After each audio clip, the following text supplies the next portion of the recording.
everyone, welcome to Let's Cook in Innisfil. For today's recipe, we're going to be making pasta with chorizo sausage and Jerusalem artichoke.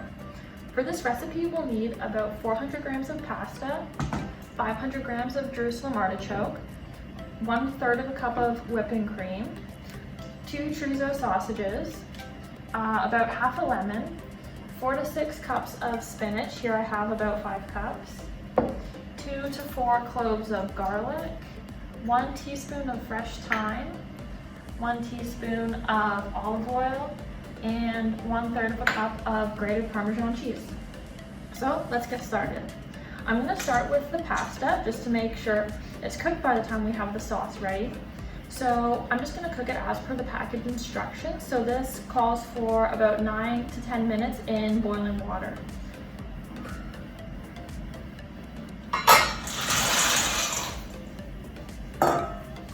So while the pasta is cooking, I'm going to get started on the sausage. So I'm going to use the largest pan that I have for the sausage because all of the pasta is actually going to end up in here at the end. So I'm going to set the pan at medium heat, and in the meantime, I'm going to cut up the sausage into small chunks.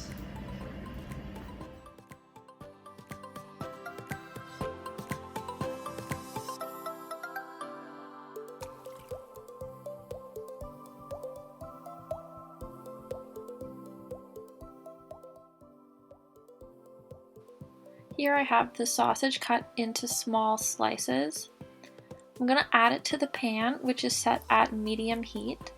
You don't need to add any olive oil to the pan for this part, but if you do find that the sausage is sticking, you can add a little olive oil to prevent it from sticking, but it should be okay just as is.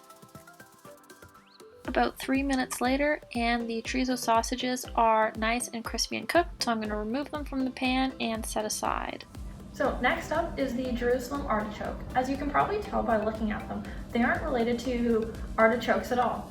Jerusalem artichokes are also known as sunroots or sunchokes because they're actually the root of a species of sunflower that's native to North America.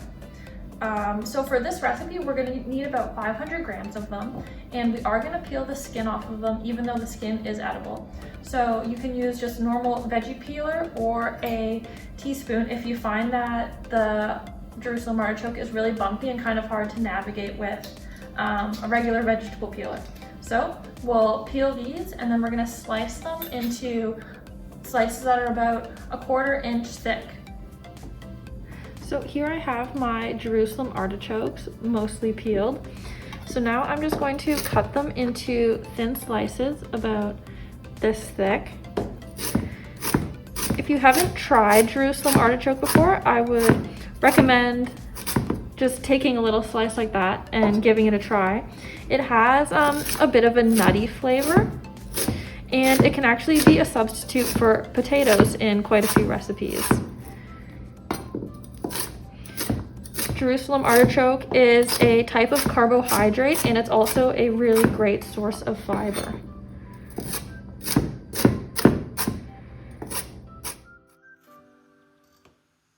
Now we'll add the sliced Jerusalem artichoke to the pan. It's the same pan that we were using for the sausage. And we'll cook it over medium heat for about 5 minutes until they begin to brown.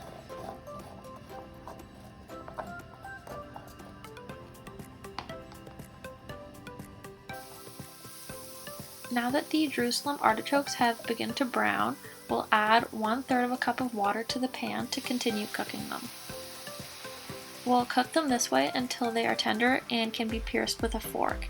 If all of the water evaporates and they're not quite done cooking yet, just add another 1/3 of a cup of water to continue cooking them. As you can see, the water has evaporated from the pan and the Jerusalem artichoke is cooked. It's a little crispy on the outside and tender on the inside. So I'm going to add the 1 teaspoon of olive oil to the pan, as well as the 1 teaspoon of thyme and the minced garlic.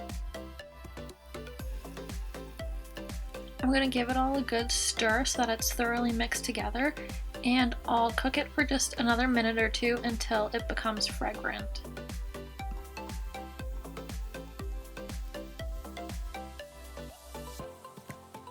Next, I'll add the spinach to the pan.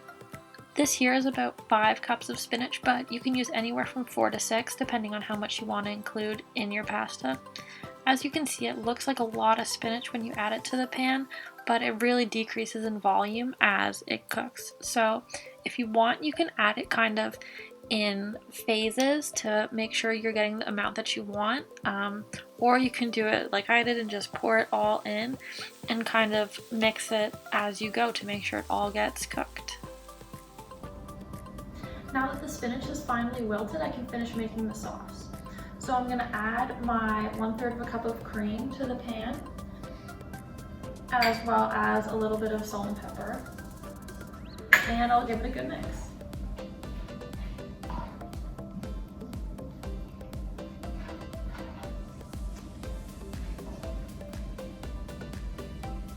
Now I'll add my pasta along with it.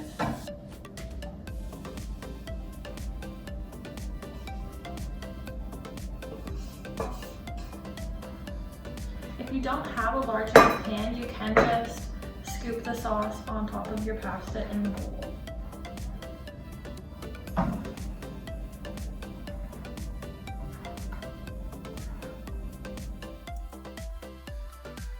Once everything is all mixed together, you can squeeze out the juice from half of a lemon into the pan.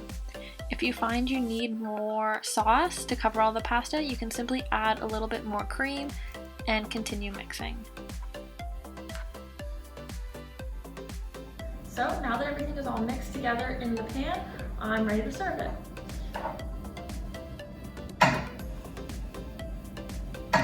So I'll just scoop out a few scoops of the pasta, and then I'm going to top it with the chorizo sausage,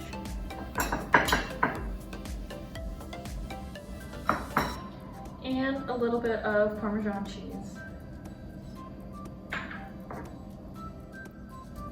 So here we have our pasta with chorizo sausage and Jerusalem artichoke. I hope you guys enjoy.